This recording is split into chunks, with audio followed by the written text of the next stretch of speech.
Parliament रे वर्तमान जी seat अच्छी 543 माने लोकसभा अच्छी से 30% सीट महिला मानक पई केवल संरक्षण होकर रही विधानसभा मानक जिते जहाँ सीट अच्छी से 33 भाग महिला मानक पई संरक्षित होकर द्वितीय बिल टी होची जो निर्वाचन मंडली सब अच्छी तार पुनर्निर्धारण केमती करा जिवो से विषय रे आउ गोटे बिल मध्य आसुची उभय बिल रे संविधान संशोधन आवश्यक तेणु ए दुईटी जाक बिल केंद्र सरकार पक्षरु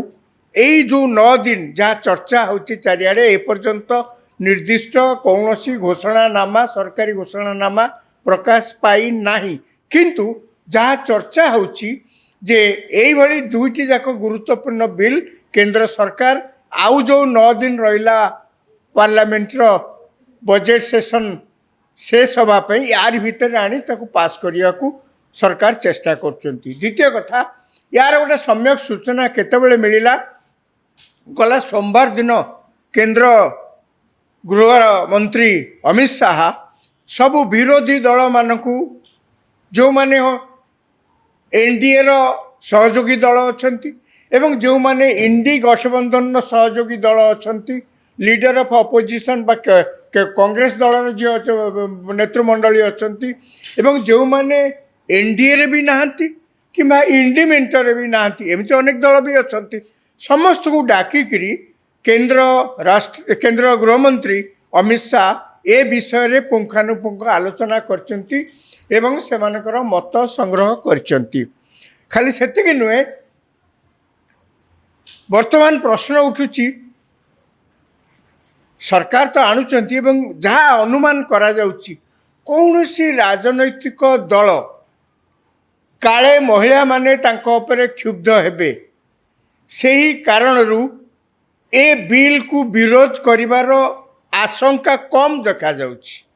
सरकार यही बिल दुटा आनिबारे अनेक मनरे प्रश्न उठुथिबो जे आउ मात्र 9 दिन रहिला बजेट सेशन सरिया पई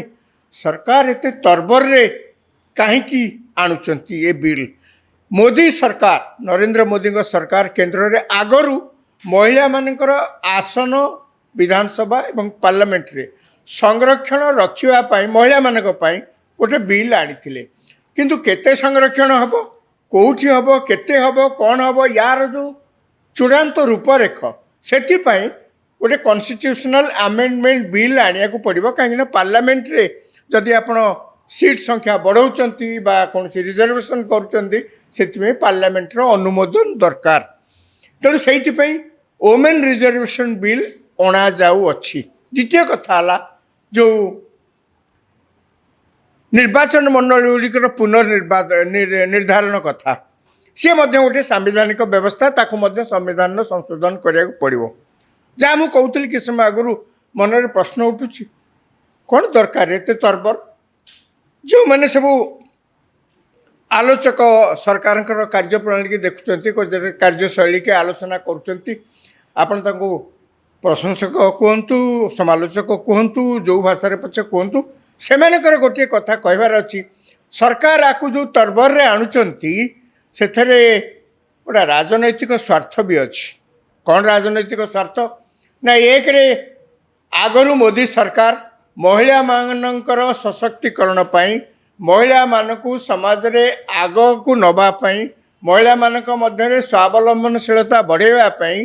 केंद्र सरकार आगरू मध्य नियम प्रणयन करिसेंती एवं यही सरकार आसला दिन विशेषकर 2014 मसीह नरेंद्र मोदी को सरकार आसला परठारू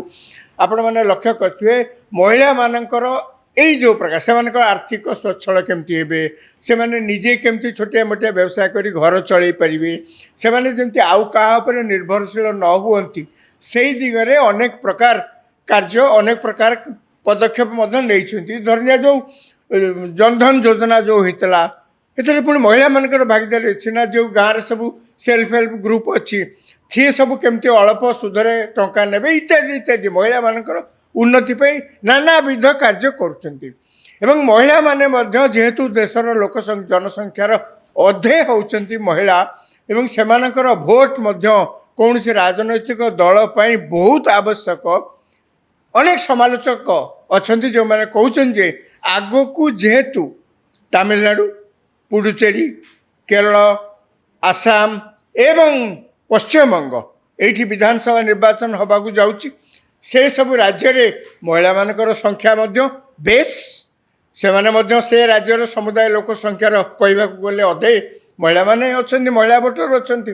तेणु महिला भोटर मानकू आकृष्ट करिवा पई, महिला भोटर मानकर मन जिणिबा पई अनेक मध्य समालोचना करछन जे केंद्र सरकार बा मोदी सरकार यही प्रकार योजना अति तरबर भाव में आणुचंती। तेबे जहाँ पछे हो जहाँ मुझे कहली आगरू महिला मानकर संरक्षण पर पार्लियामेंट निष्पत्ति निया एबे निर्धारित भाव में 33% संरक्षण पर बिल आसूची। बर्तमान कथा उठुची डिलिमिटेशंस कहीं एते तरबर हो करा जाउची। आज्ञा पार्लियामेंट एवं विधानसभा मानक जहाँ वर्तमान सब सीट अच्छी ये होता 1971 मसीहा जनगणना आधार रे तापर होता जा आउ तापर केबे है ना आज पर्यंत। एवं सेतेबेले संविधान ने कहया गले ए प्रकार व्यवस्था मध्य करा जायतिला जे परवर्ती जो सीमा निर्धारण संविधान एक कन्स्टिट्युएंसी मानकर सीमा निर्धारण परवर्ती निर्धारण केबे हबो जहाँ से नियम कराइला 2026 मसीहा परे जो जनगणना हम नियम जहाँ कराइला 2026 जनगणना 2026 मसीहा परे जो जनगणना हम से जनगणना आधार रे सीमा पुनर्निर्धारण करा जिवो। एवं सीमा पुनर्निर्धारण कार्य एमती मु कहीदेले होनी को मंत्री कहीदेले होनी सरकार कहीदेले हेबनी। जहाँ नियम अच्छी प्रथमे सरकार पार्लियामेंट रे गोटे बिल आनिया को पड़ो से बिल व्यवस्था रही जो सीमा निर्धारण डिलिमिटेशन पाई गोटे कमिशन गठन करिया को पड़ो एवं से कमिशन कार्य हम सारा देश सारा जो जो सब निर्वाचन मंडली अच्छी सेठी जाई पहुँची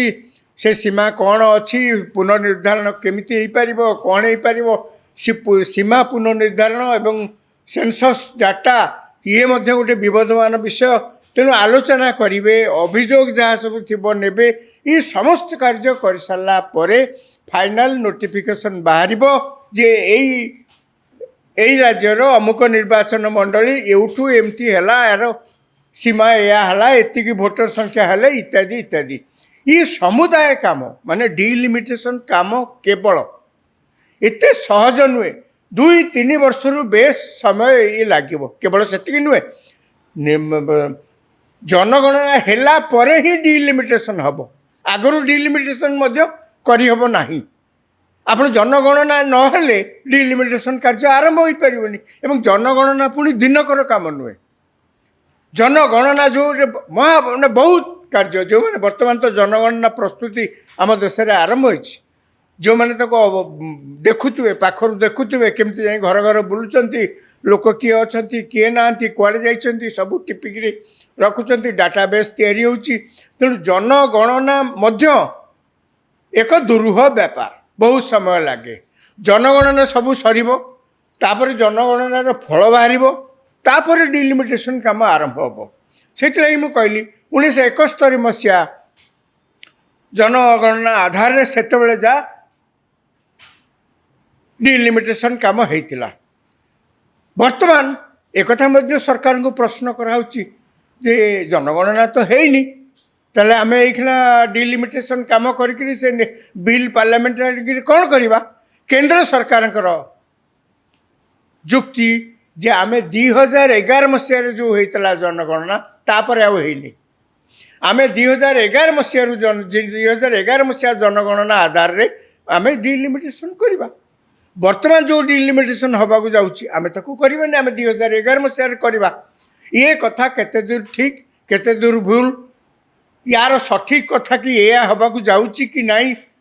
ए पर्यंत से खबर आम मान पाखे ना कहीं सरकार निर्धारित भाव में 2011 जनगणना अनुसार करेंगे कि आउ कौन करेंगे कहीं आगतुरे आणुचंती कौन ये बिल कौन पे अणा जाउची एंटायर जिनस जहाँ सब होउची ତାକୁ ତାର ଅଫିସିଆଲ ଘୋଷଣାନାମା ଯେ ପର୍ଯ୍ୟନ୍ତ ପ୍ରକାଶ ପାଇନାହିଁ ଆମେ କେବଳ ଏଇଆ ଶୁଣୁଛୁ।